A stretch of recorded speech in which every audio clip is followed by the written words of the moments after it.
is a continent of contrasts, with ancient landscapes and icons of modern civilization, from the densely populated central areas to the sheer endless expanses of Russia.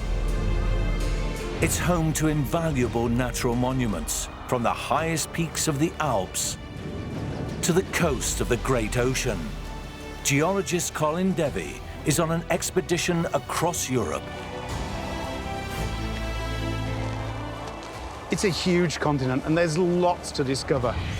He's on a quest to experience the beauty of European nature. Fascinating. And discover amazing landscapes packed with mysteries. They bear evidence of lost inhabitants, their origins, and their transformations.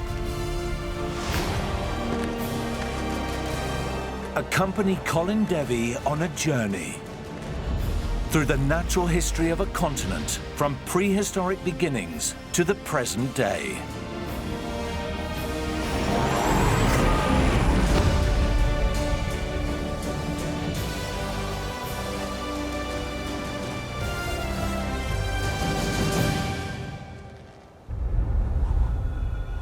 Rough terrain marks the northwest of the continent. Scotland has some of the most pristine landscapes in Europe. It's June, the last full moon before the summer solstice. A Stone Age cult site on Lewis Island. These stones have been here for 3,000 years. Experts believe their arrangement follows the course of the moon.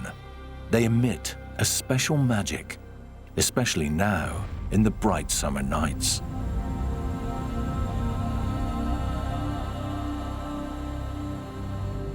The rock that makes up these monuments holds a deeper meaning for the island and its inhabitants.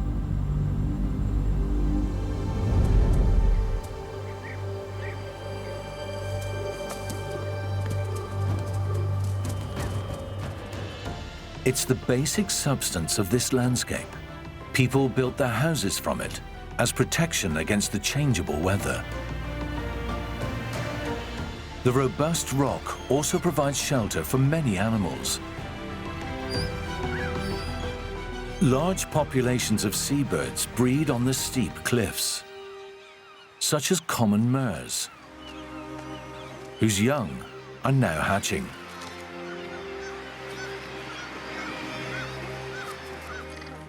Razorbills and cormorants. The soft earth beneath the rocks is ideal for puffins to dig their nests. They are undisturbed here. The young are safe, and the cliffs provide perfect starting points for an excursion. A diverse ecosystem has developed around these rocks. It's one of the richest habitats in Europe. And it's not just about the big animals. Countless microorganisms live in the water, which in turn attract fish and larger predators. Here, there's plenty for everyone.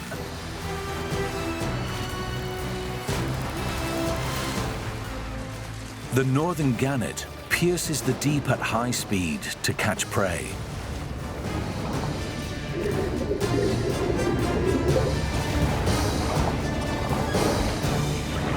This is a natural paradise thriving on stone.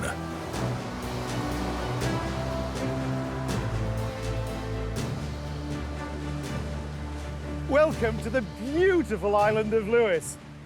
Now, it's the middle of summer, but it's really quite cold. The reason for that lies 2,000 kilometers in this direction. It's the southern tip of Greenland. And between us, there's only the open North Atlantic. Now, the landscape here is raw and ancient, and that fits really well with the rocks. These rocks are called gneiss. They're very hard and solid, and they were formed 3 billion years ago. They're some of the oldest rocks in the whole of Europe. They were formed deep in the earth under high pressure and high temperature, and that's made them very compact and very resistant to erosion, and that's why we still find them here. And they form the core, the nucleus of our continent. Now, originally, these rocks were laid down on the floor of an ocean as the Earth was only a quarter as old as it is now. And that Earth was a way different place to what we find here.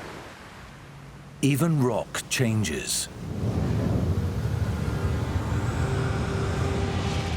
A few millennia ago, the coastline might have looked like this.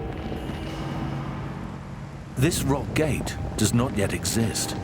The mighty ocean is still hard at work here. And 3 billion years ago, not even the coast exists yet. A huge ocean lies under a hostile atmosphere. Islands, small primordial continents, are formed by volcanic activity.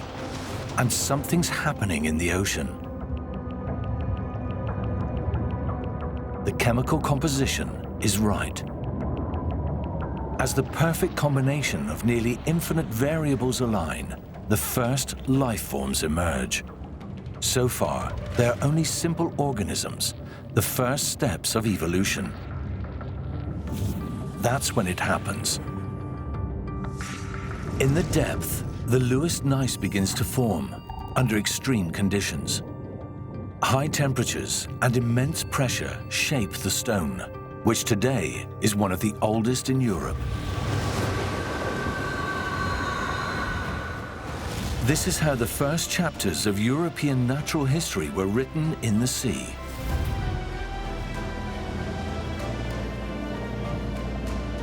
Colin Devey accompanies fishermen to the Scottish Sea. As a geologist, he's a specialist in the development of the oceans and their natural history.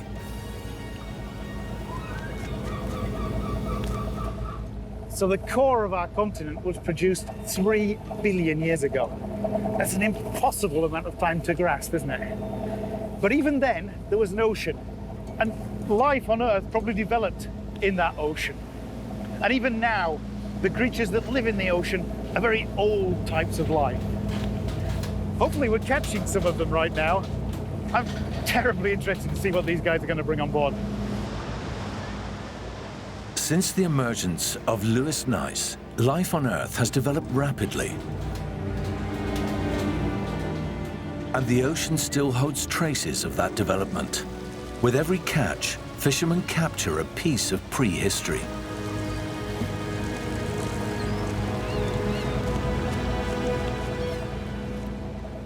Okay, the fishermen have given me some things from their catch. Let's have a look and see what they got. First up is this little cod. What a beauty. It's one of the bony fishes, and bony fish appeared on our planet about 200 million years ago. Now, another bony fish, of course, things like this, the plaice. What else have we got? Oh, langoustines. They're a member of the crustaceans, and crustaceans are also a very old type of life. 380 million years old is the first fossil that we know of the crustacean. And last but not least, a real treasure. This is a lamprey. Now, lampreys are a member of a really, really old type of life. They're not fish. They don't have any lower jaw, so they can't chew things. And their ancestors lived in the oceans 540 million years ago. Now, this guy looks as if he's still alive. I'm going to put him back.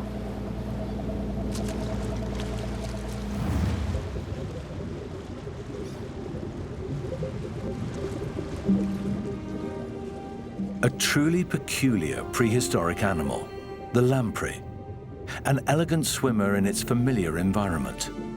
This parasite feeds by boring into the flesh of other fish to suck their blood. It's extremely rare and particularly protected in Europe. Their natural home is the cold, oxygen-rich waters of the north, where many creatures remind us of a bygone era.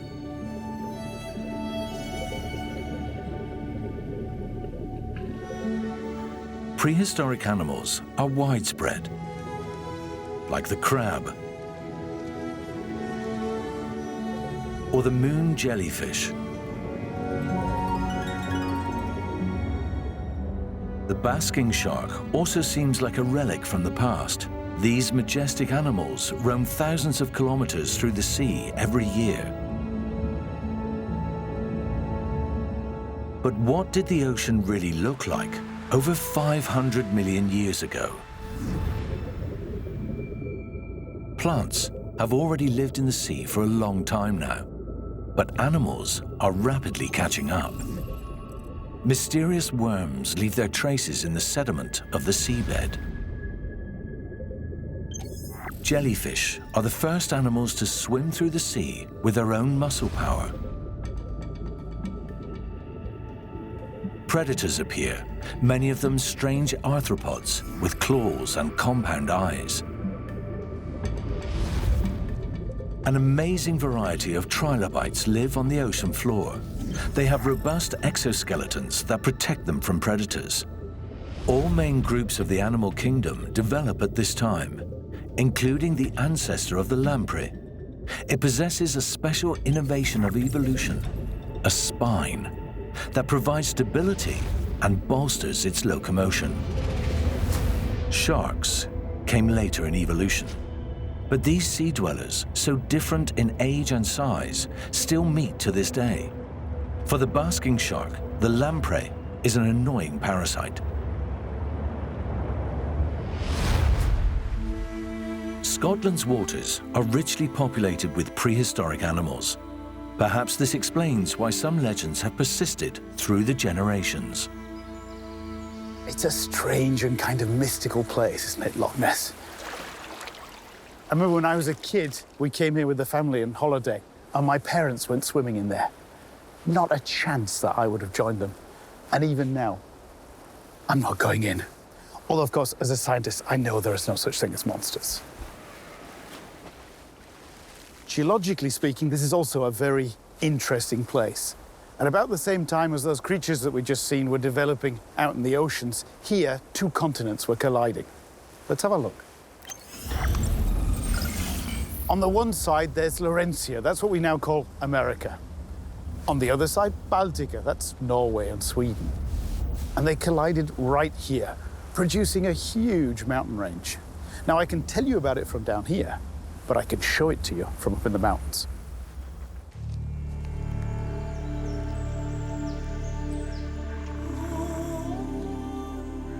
Loch Ness is located in the heart of the Scottish Highlands. With a relatively low population density, there's enough space for nature.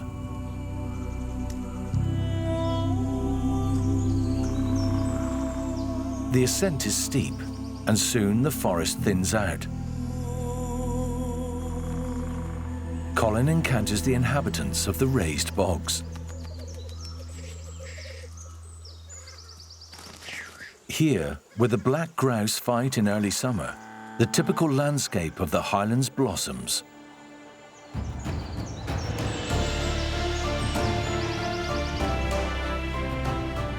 Heather adds a special shine to the already amazing view. For a short time, the otherwise barren highlands explode in a unique splendor of color.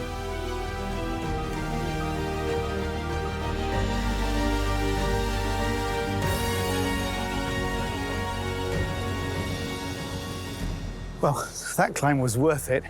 Of course, for the scenery, but also for the geology. Just look at it. I'm standing on Baltica. Over there, the other side of Loch Ness, is Laurentia. The Great Glen Fault runs through here and separated those two continents. 500 million years ago, there was a huge mountain range here. Wow. Now, the whole area will have been shaken time and time again by earthquakes because we know that these two continents rubbed past each other over 200 kilometers. Wind and weather has worn the mountains down to stumps now. Now, the last thing that happened here was during the last ice age. A glacier carved out Loch Ness. And although it's a really impressive lake, it's nowhere near the total length of this plate boundary. The elongated shape of the famous lake hints that it's part of a much larger structure. Loch Ness belongs to a border of continental dimensions that stretches across the northern hemisphere. This structure was created some 450 million years ago.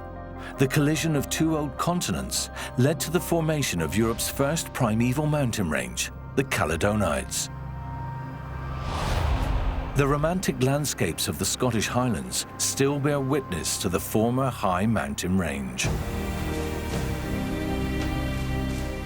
The next chapter of European natural history is written in Central Europe. Colin crosses the North Sea. He's headed south in search of the center of the continent. The European mainland. Here lie the most densely populated areas of Europe, with their cities, industry, and traffic. Large metropolitan regions. Paris, one of the centers of European culture. And further southeast, Frankfurt, a major financial hub.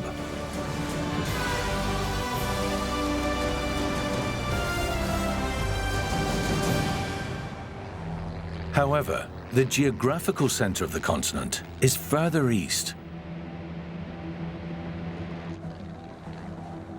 Regensburg, southwest of the Bavarian forest. The landscape forms a unit with the Bohemian forests of the Czech Republic, one of the oldest regions of Central Europe in geological history, and the center of the continent.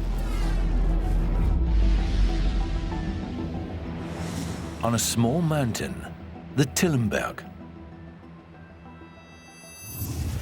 And there I am, the middle of Europe, and about 10 meters from the Czech-German border. Now, of course, the midpoint of a continent is impossible to define, but Austrian scientists 150 years ago said this is where it is. And so we've got this beautiful stone standing here. But this place is important for other reasons.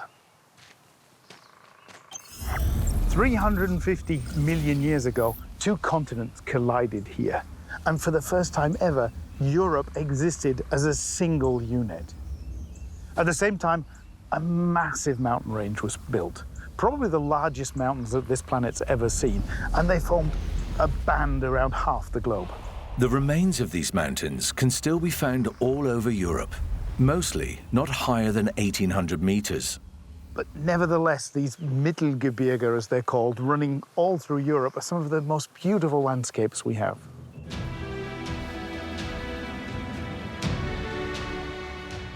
From the Ore Mountains in the east to the Rhine in the west, Germany is home to the remains of the so-called Varasides, named after an ancient Germanic tribe.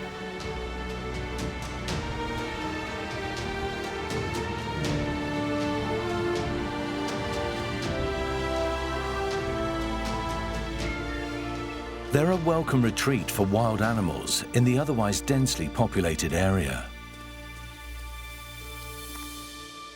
After facing near extinction, the Eurasian lynx roams through some of these forests again.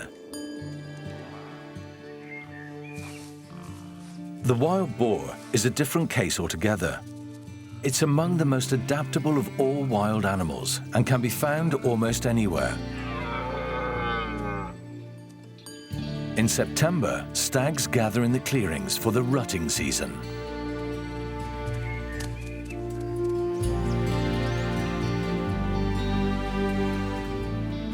But the forest is much more than just the home of these typical inhabitants. It's a living system, functioning like a single entity in minute detail. Many creatures depend on each other, like mosaic pieces, forming one big whole. They all create the habitat that we know as the enchanting forest of the central uplands, important natural areas throughout Europe.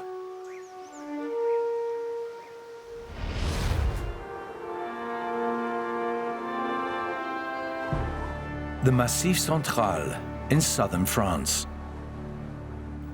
With its gently rising slopes, Mont Caroux is a typical remnant from the time of the Varasides.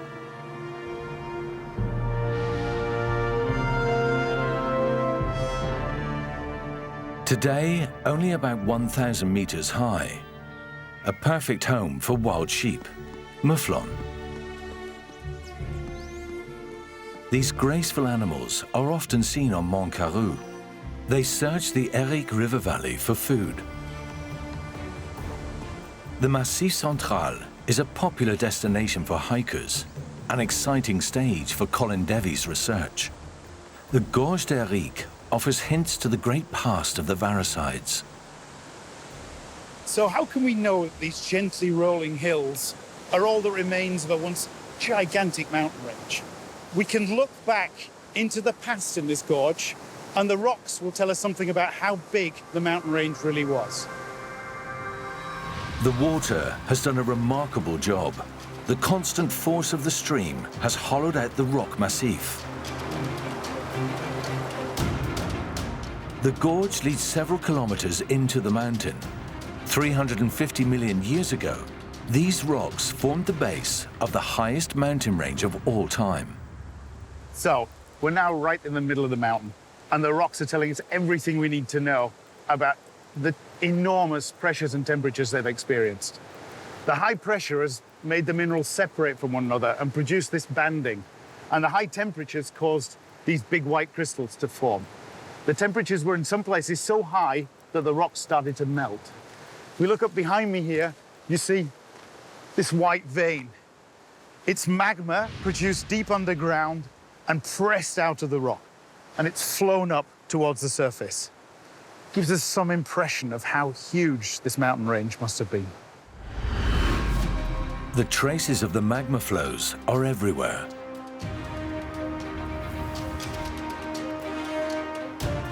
These areas used to bear the burden of the mountains. 350 million years ago, it was a truly gigantic mountain range, wider and higher than the Himalayas today. It stretched across half the globe and was so wide that today it would straddle the distance from the south of France to Norway. A time full of contrasts. Extensive swamp forests lie in the valleys beyond the mountain peaks. They were home to the first land plants and giant insects, dragonflies as large as hawks. The forests are extremely productive. Peat forms in the ground and over time is transformed into coal. Bituminous coal, for us humans, an important fuel source and, for a long time, the driving force of European industrialization. Many old mines are decaying or declared monuments, like in the Ruhr area, which was at the center of Germany's economic growth in the 1950s and 60s.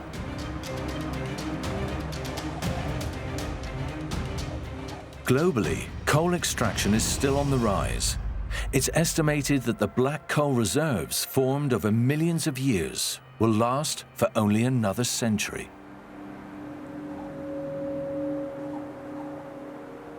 Wherever coal mining towers stand today, there used to be swamp forests in the Carboniferous period.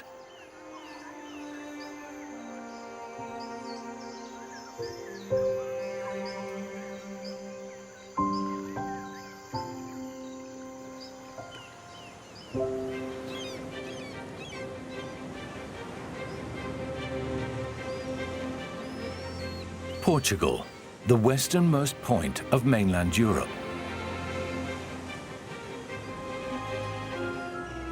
The steady swell of the great ocean has formed a steep coast.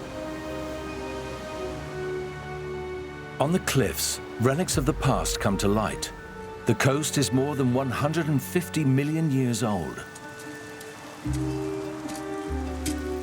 Working on the steep slope is risky, but scientists are often rewarded with sensational finds. Octavio Mateus, chief paleontologist, shows Colin Devey his findings. The ground is full of dinosaur bones. These cliffs are made of rocks which are late Jurassic on age, about 152 million years. And here we see a sauropod bone. And in the same layer, we find 4 more. This telling there is probably an entire sauropod inside this cliff. Oh, really? Quite amazing. And look at that. That's a big sauropod bone. Right there, we see the original bone and the cast of a very large animal. That was a very big sauropod, wasn't it? My It was goodness. indeed. My goodness.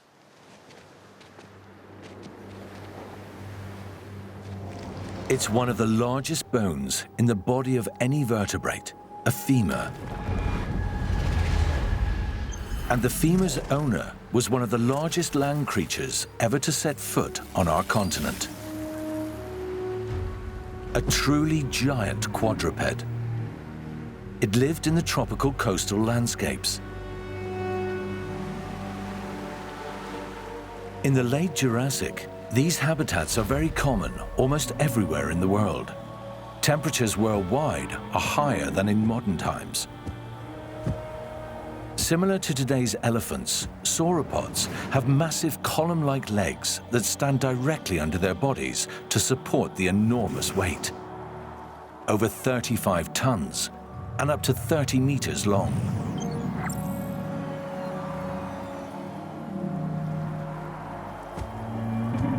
These giants don't care for their offspring. They hide their eggs in the loose sand on the seashore. The young have to fend for themselves. A risky strategy, because there are plenty of predators roaming about, like this Allosaurus europaeus, one of the largest carnivores at the time.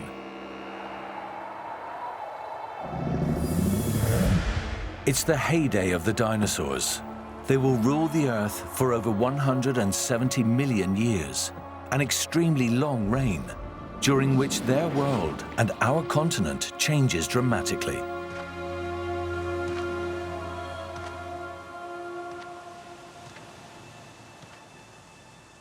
Octavio and his team are finding amazing things in this cliff. The fascinating stuff is that they're finding exactly the same types of dinosaurs thousands of kilometers away over there in America. The dinosaur groups are so similar, they could almost be brother and sister. Now, how on earth can that happen? Well, the answer to that lies out there in the middle of the Atlantic.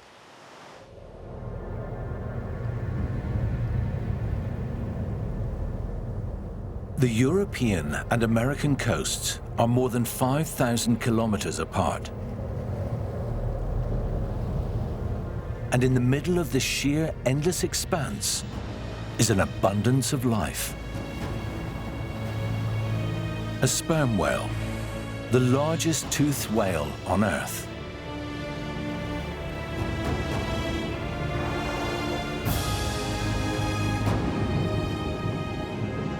This female has her calf. The young animal has to be nursed by its mother for almost 3 years.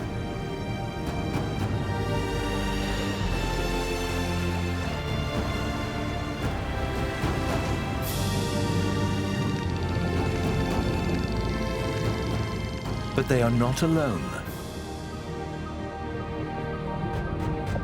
Manta rays feed on plankton, tiny microorganisms that are difficult to see with the naked eye.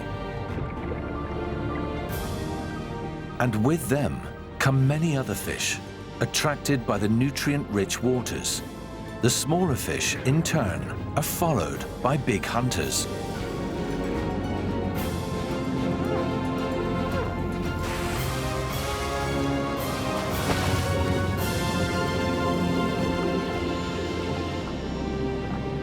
But why is this mysterious meeting place here, in the middle of a vast ocean?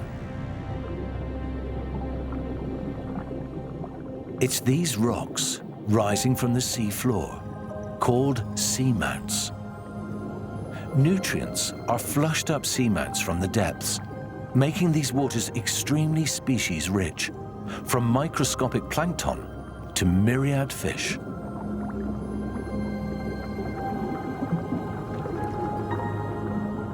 An underwater paradise, and Colin Devey is right in the middle of it.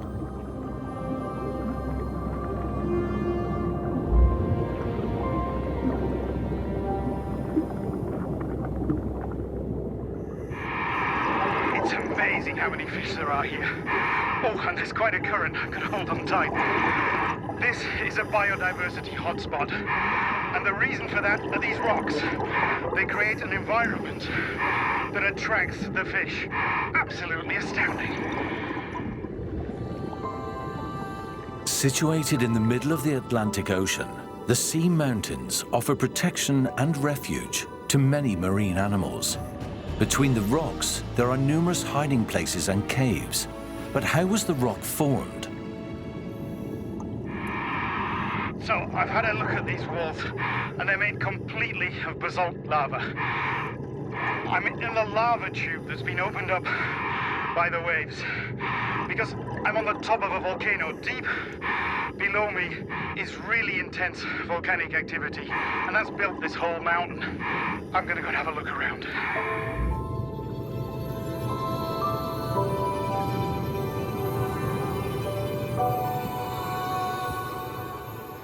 This whole area is extremely large.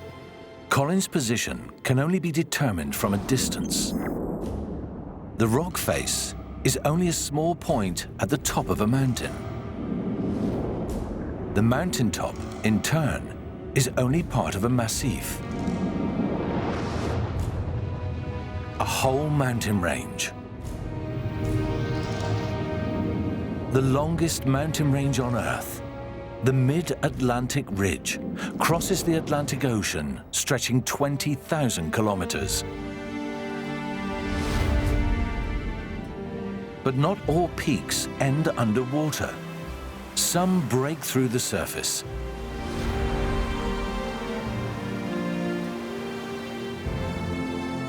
And some of them are large islands.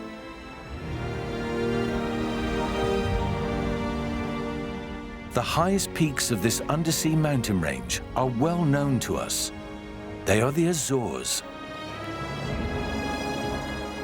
The archipelago is where the European and North American plates meet and marks the actual western border of the European continent.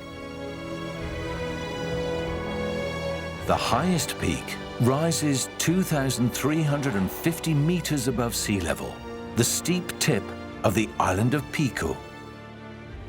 Ponta do Pico is a volcano with a striking crater and sparse vegetation. It's a unique habitat with lichens, small bushes, and only a few animals surviving near the sparse summit.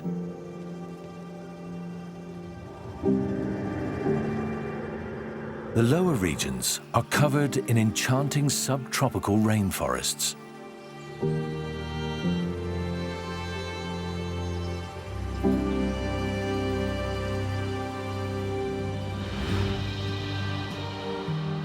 "300 kilometers further east, it is a whole different world. Santa Maria. This island is less rugged, with wide plains and gentle elevations. As different as these islands are, the stones here bear witness to a common origin.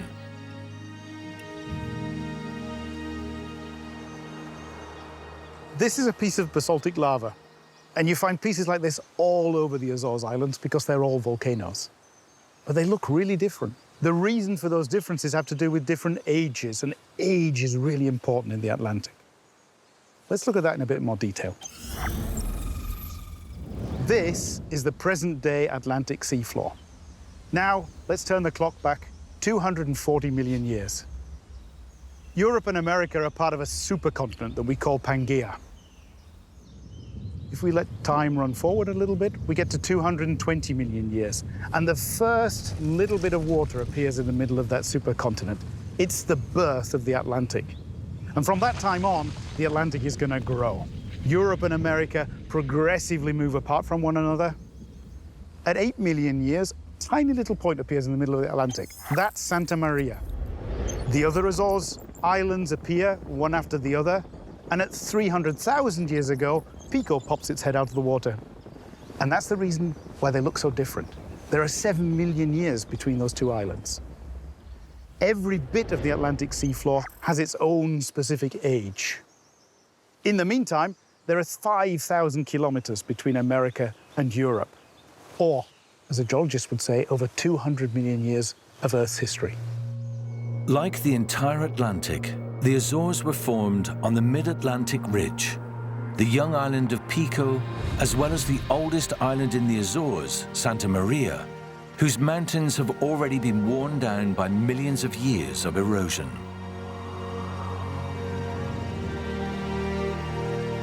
What all the islands have in common is that they are home to a unique, sensitive environment. Far away from the big continents, something special has developed here.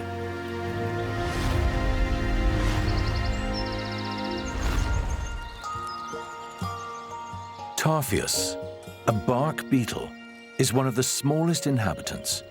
It can be found on all the Azores Islands, but on each island, it looks a little different.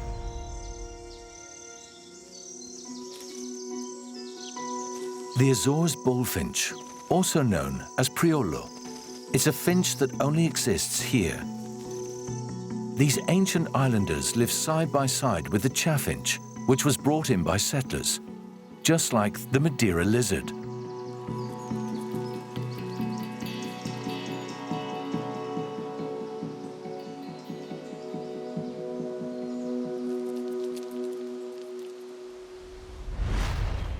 The mid-Atlantic ridge has created small natural paradises, and new seabed is still being created here today.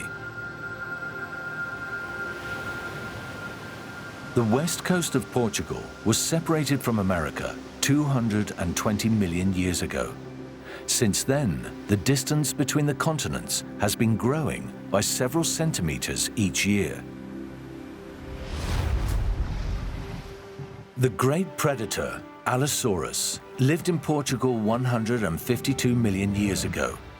Back then, the dinosaurs on both sides of the Atlantic looked very similar, like relatives, an indication that Europe and North America were connected for a long time.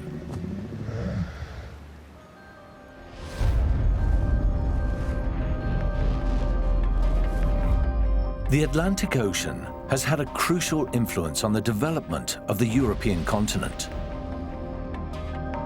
Europe continues to change after the emergence of the Great Ocean.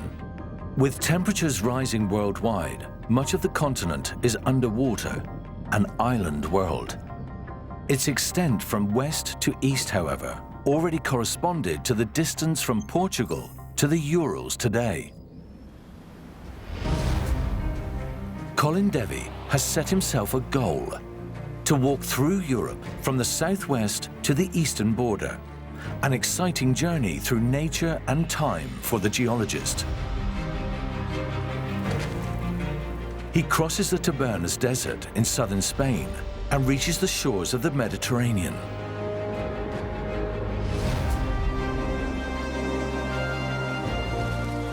North to the mouth of the Rhone, through the south of France and Switzerland,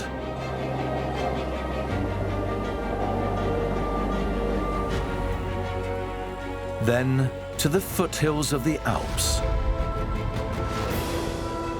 past rugged, towering mountains,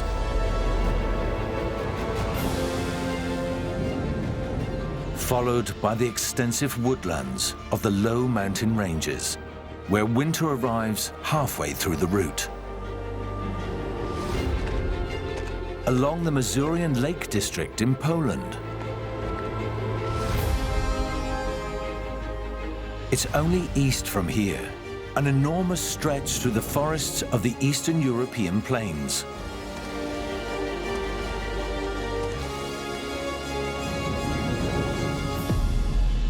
After almost 7,000 kilometers, Colin reaches Yekaterinburg. The city is considered a border between Europe and Asia, and you can feel it on the streets.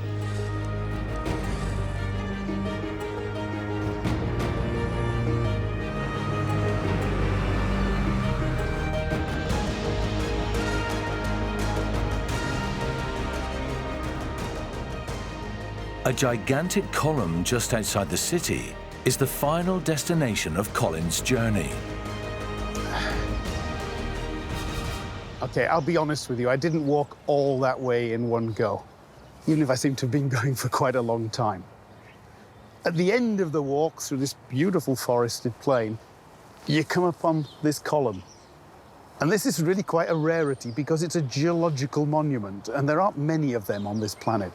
In the 1900s, the Tsar sent out many West European geologists in this region looking for riches in the ground.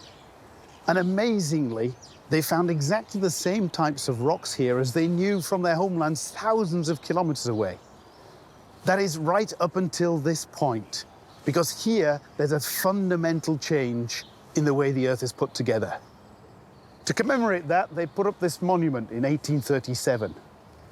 Now, a change like that, which is of continental size, is difficult to see from down here. And to really appreciate it, we need to get a bit more of an overview.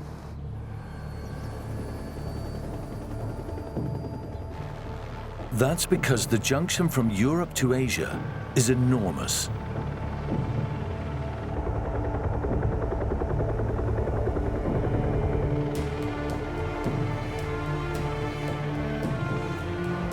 The Ural Mountains, vast landscapes and snow-covered ridges.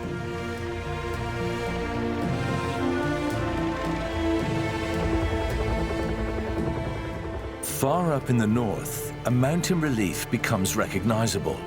It has a long history.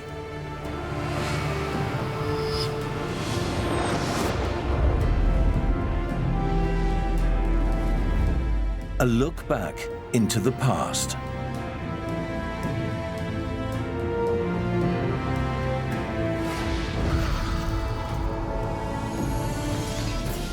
"500 million years ago, this part of the world is mostly ocean. Siberia is an island. The Ural Mountains are formed at the same time as the low mountain ranges in Central Europe. It's the seam between Russia and Siberia and has been preserved to this day. It's not particularly high, but from north to south, it's almost 2,400 kilometers long.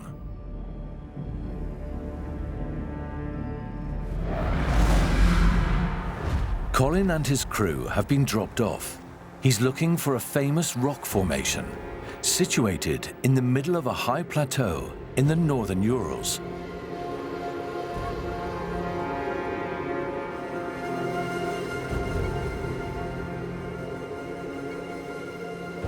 A bitter cold wind whistles, and meter-deep snow slows progress. But the goal is well worth the effort. They are considered one of the 7 wonders of Russia. The rock columns of Mampupunya. At 40 meters high, these sentinels watch over the vast expanses of the northern Urals. The locals tell tales of the so-called 7 strong men. According to legend, they were once threatening giants that were turned into stone. The climate in this area is extreme and dangerous. The weather's changing. In just a few moments, a raging blizzard arrives, and Colin Devey is right in the middle of it.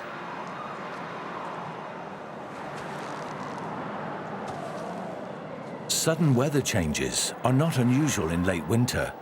With effort, Colin manages to reach his goal and finds protection in the slipstream of the gigantic columns. I'm at the Mampupunya stones in the northern Urals. It's one of the natural wonders of Russia, and hardly surprising. I'm on a plateau at about 800 meters high, and the real question I've got is, how can stones like this survive, although the rest of the mountains have been removed? Why are they so resistant to weathering? Now, the answer's got to be in the rocks. So let's have a look at the rocks. Now, it's not surprising that that's a pretty hard piece of rock. It's composed almost entirely of quartz. There's some mica in there as well, and it's very compact. Water and frost is not going to be able to get into there. That's probably the reason why these columns are standing here. I've no idea how long they have stood here. It could be millions of years. And they're a real silent witness to the enormous mountain range that used to stand here.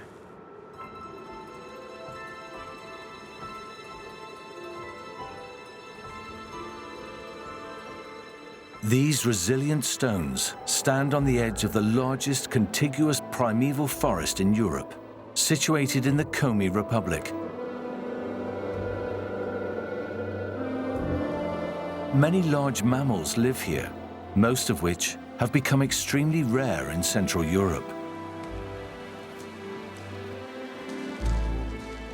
Winter is a hard time for moose, although they seem impervious to the freezing temperatures. Food is scarce, only tough bark and a few old shoots. It's hardly enough, and so the mighty animals lose a considerable amount of weight.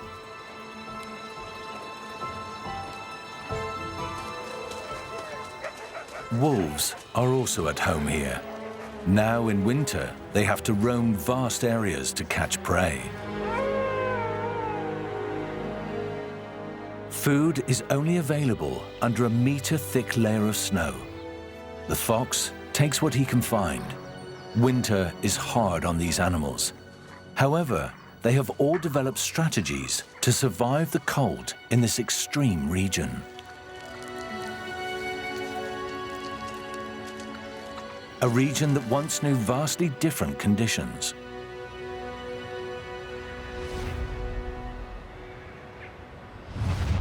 "65 million years ago, the temperatures are higher than today. It's pleasantly warm in the swamp forests of the Urals. It's at this time that the history of the pillars of Mamperpunja begins.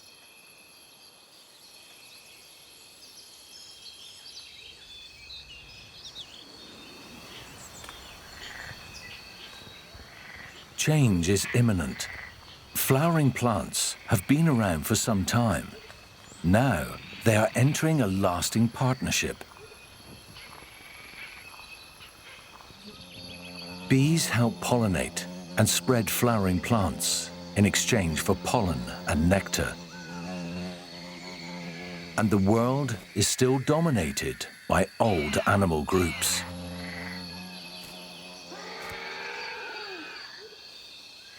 There are still many ancient plants in the forests. Mosses, ferns, and gigantic conifers. The forests are lush green all year round, with many slow-growing plants that do not shed their leaves, an impenetrable thicket. Hidden in there is a small rodent, Multituberculata. It shares many traits with modern mammals. A differentiated set of teeth to process food. Front paws for grasping, fur, and the ability to regulate body temperature. Properties that will prove useful. Radical changes are coming. And they're coming fast. After a global catastrophe, temperatures are falling worldwide. The climate is changing rapidly. Only those who adapt quickly to the new conditions have a chance of survival. Seed plants and mammals emerge from the crisis stronger than before. Both seem to have been made for bad times.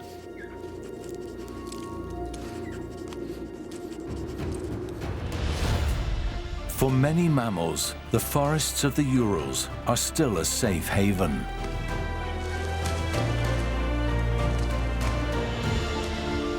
And these ancient columns still stand guard. Colin Devey has finished his expedition to the stones of Mamperpunja. It's time to return home.